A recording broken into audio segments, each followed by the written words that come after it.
රිස්වීටයි අද මම මේ වීඩියෝ එක කරන්නේ දෙවියන් වහන්සේ අපේ ජීවිතය බේරපු අද වගේ දවසක මුළු ලෝකයක් මුළු ආසියාව ගොඩාක් රටවල් පුදුම කේට වාචයකට මුහුණ දුන්න දවසක් හැටියට අපි දන්නවා සුනාමි ව්‍යසනයකට මුහුණ දුන්න එක. නමුත් ඒක අපේ පවුලට පුදුම විදිහට දෙවියන් වහන්සේ අපේ පවුල බේරපු ඒ හාස්කම කියන තමයි අද මම මේ වීඩියෝ එක කරන්නේ. අපේ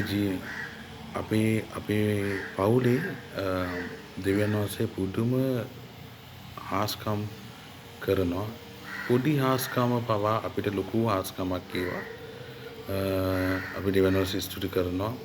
මොකද ඒ පොඩි දේ බැරි වෙලාවක් නැතුව ගියොත් අපිට ඒ ආශිර්වාදය කොහෙන් ලැබෙද කියලා අපි දන්නේ නැහැ.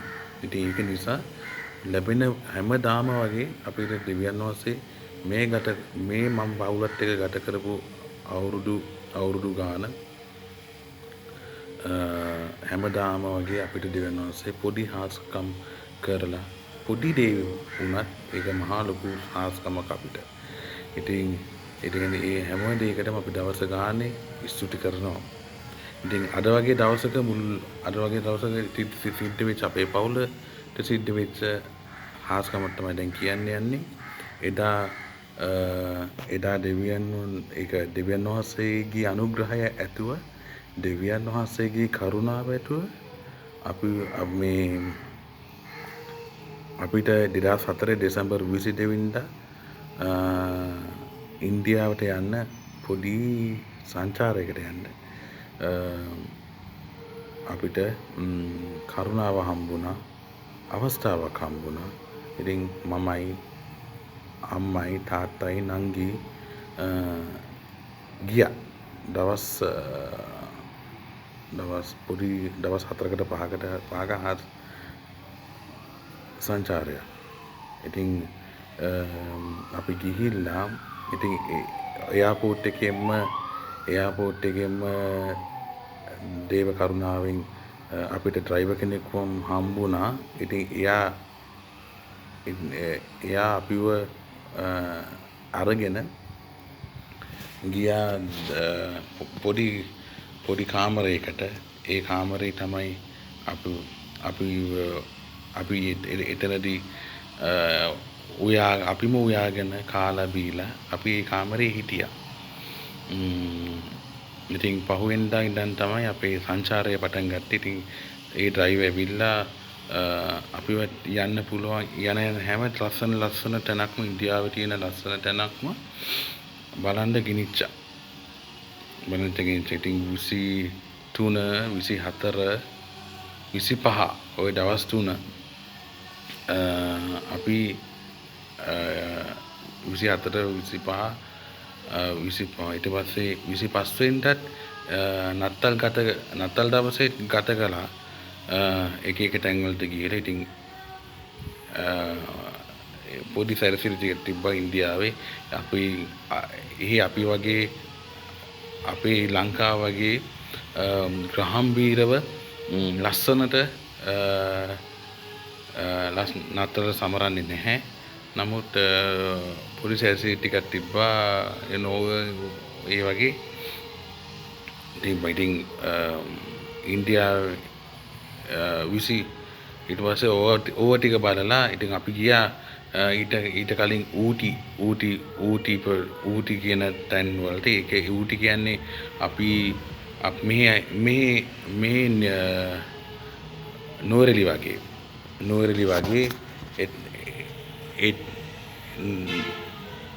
ඉතින් ඒ සීට ප්‍රදේශයක්. ඉතින්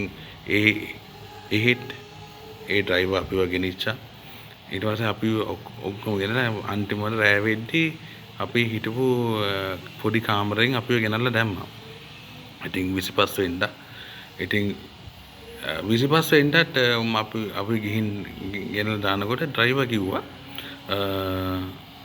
ඉන්දියාවේ ලස්සන බීච් එකක් තියෙනවා ගෝල්ඩන් බීච් කියලා. එතන කවුරුත් එන සංචාරකයෝ විසිටර්ස්ලා ෆොරිනර්ස්ලා හැම කෙනාම ඒ බීච් එක ඉන්දියාවට ආවොත් ඒ බීච් එක බලන්න යන්න අමතක කරන්නේ නැහැ. අනිවාර්යෙන් ඒ බීච් එකට යනවා කියලා.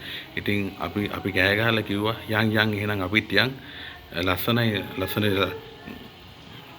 ලස්සනයි මේ බීච් එක අපි යන් කියලා කිව්වම එන් තාත්තා කිව්වා එහෙනම් ඔය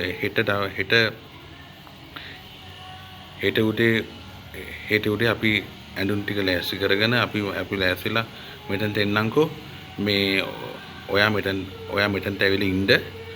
එතකොට අපි යන් ගෝල්ඩන් බීච් එකට ගිහිල්ලා. ඉතින් එදා වෑන් එකෙන් බැහැලා අපි ඒ කාමරේට ගිහිල්ලා වොෂ් එකක් දාගෙන යාඥා කරලා නිදාගත්තා. නිදාගෙන පහුවෙන්ද දැන් ඉතින් ගෝල්ඩන් බීච් යන්න ඇඳුම් ටික පැක් කරගෙන 26 වෙනිදා ඇඳුම් ටික පැක් කරගෙන ලෑස්තිලා ඔක්කොම රෙඩි කරගෙන පල්හැට කාමරෙන් එළියට ආවා. එළියට ඇවිල්ලා ඒ ඩ්‍රයිවර් නවත්තගෙන හිටපු ටැන්ට ගියා විතරයි. ඒ ඩ්‍රයිවර් එතන නැහැ. ඉතින් අපි බය වෙලා කොහෙද ඒ ඩ්‍රයිවර් කියලා ඔහොම කියලා කොහෙද ඩ්‍රයිවර් කොහෙද ගිහිල්ලා තියෙන්නේ අපි දැන් අපි පාරවල් දන්නේ නැහැ ඉන්දියාවේ. දැන් දැන් හිටපු ඩ්‍රයිවර් හොයන්න ගත්තා. පේන හැම පාරකම ගියා. අපි ගිහිල්ලා ඒ පාරවල් වල ගිහිල්ලා ඉතින් අන්තිමට දන්නෙත් නැහැ. ඒවා දන්නෙත් නැහැ. කොහොමද කරන්නේ කියලා දන්නෙත් නැහැ. කොහොමද හොයන්නේ කියලා දන්නෙත් නැහැ. මොනවද දන්නේ නැතුව ඉතින් හම්බෙන පාරවල් වල ගිහිල්ලා අන්තිමට අපිට නොදැනුවම බස් ස්ටෑන්ඩ් එකටත් ආවා. බස් ස්ටෑන්ඩ් එකටත් ඇවිල්ලා එතනත් නැහැ. ඉතින් කමන්නේ වැඩ නැහැ. දැන් අපි හිතුවා කොහොමත් ඉතින් තව හිව්වට ඔච්චරයි. එතන එහෙනම් අපි ආපහු කාමරේට යන්.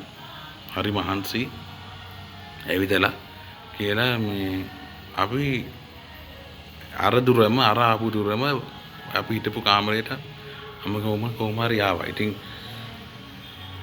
හරි කාමරේට පස්සේ හරි එකපාරම ඒ ඇඳේ ඉඳගත්ත. හරි මාස නිසා කකුල් දෙන්න කරන්න දෙයක්වත් නැහැ. ඊපස්සේ ඉතින් මේ කාමරේ ටීවී එකකුත් තිබ්බා. පොඩ්ඩක් ටීවී එක වල දාලා බලමු මොනවද වෙන්නේ කියලා. මොකද ඉන්දියාවේ ටීවී වල මුකුත් දන්නේ නැහැ. අපි මොනවද තියෙන්නේ කියලා බලමු කියලා. එහෙම කියලා ටීවී එක දැම්මා. ටීවී දැම්මාම මේ පෙන්නනවා සුනාමි කියලා දෙයක් ආවලු, මූඩ ගොඩ කරලලු. ඊට පස්සේ ලංකාවේ CNN එකේ පෙන්නුවේ මූඩ ගොඩ කරලලු, මූඩක් රැල්ලක් ඇවිල්ලා එකපාරම ගහගෙන ගියාලු.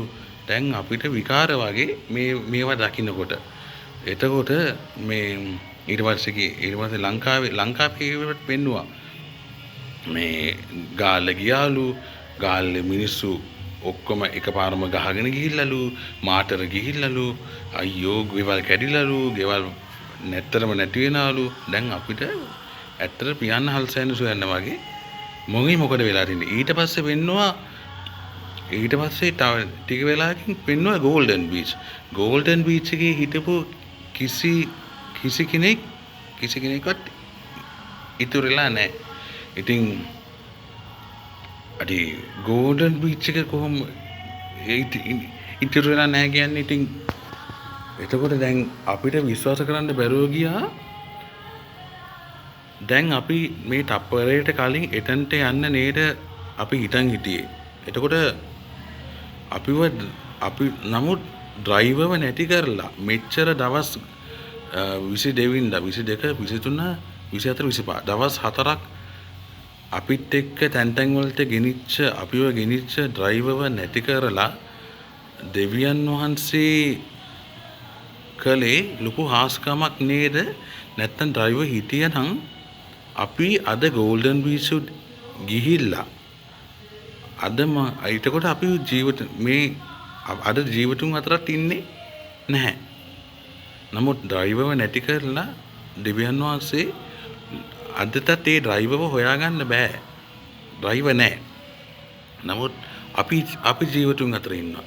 එදා ඩ්‍රයිවර් හිටියා නම් අපිට අර ජීවිතුන් අතර නැහැ. ඉතින් පුදුම දෙවියන් වහන්සේ අනාගතේ දන්න දෙවියන් වහන්සේ. එතකොට අනාගතේදී අපිට ව්‍යසනයක් අපිට අවාසියක් එහෙම වෙනවා නම් දෙවියන් වහන්සේ ඒක නවත්තනවා. ඒක හොඳක් වේවා නරකක් වේවා එතනදී අපිට ඒක අපේ ජීවිතයට හානියක් නම් සමහර හොඳ දේවල් තියෙනවා අපේ ජීවිතයට හානියක් වෙලා. නමුත් දෙවියන් දැන් මේක හොඳ දෙයක්. ගෝල්ඩන් බීච් එකක් බලන්න යන දේ හොඳ දෙයක්.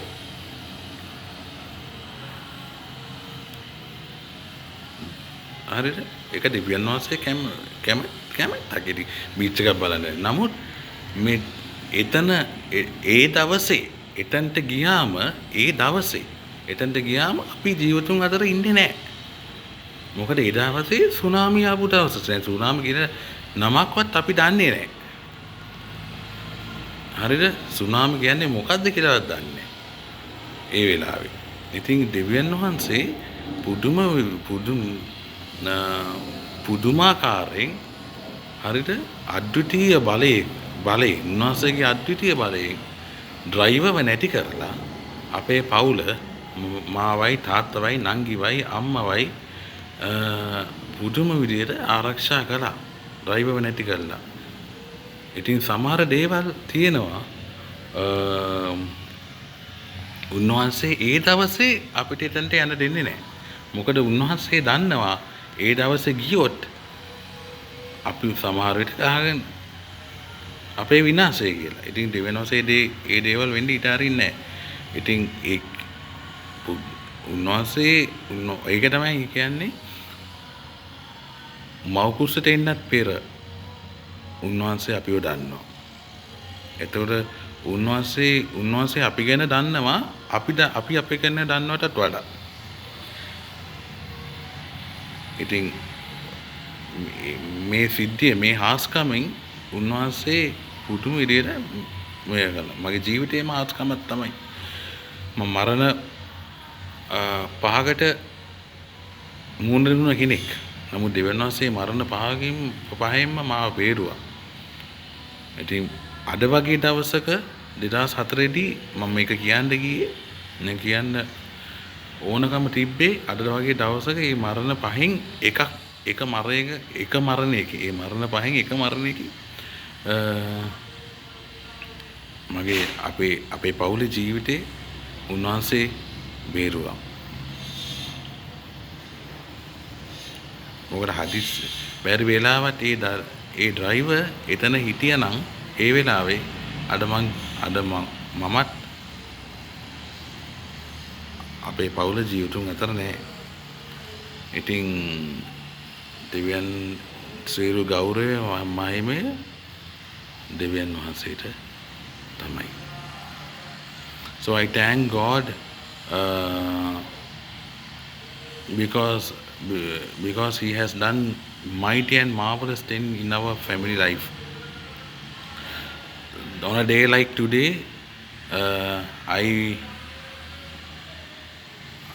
on a day like today in 2004, 26th of December, by God's grace, we were in India. So we went to India to spend a small holiday, for a small trip, a holiday. on the 22nd of December in 2004. So on that day itself, from the airport, we got a driver. We got a driver, and he he forward us. He forward us. He to a small room to spend evening on in that room. Uh, Only we lived in India, so we prepared our own food, and we spent in that room according to the way we like, uh, other than the hotels. Uh, so so on to from 23rd 23rd onwards, the driver came and picked us to visit most of the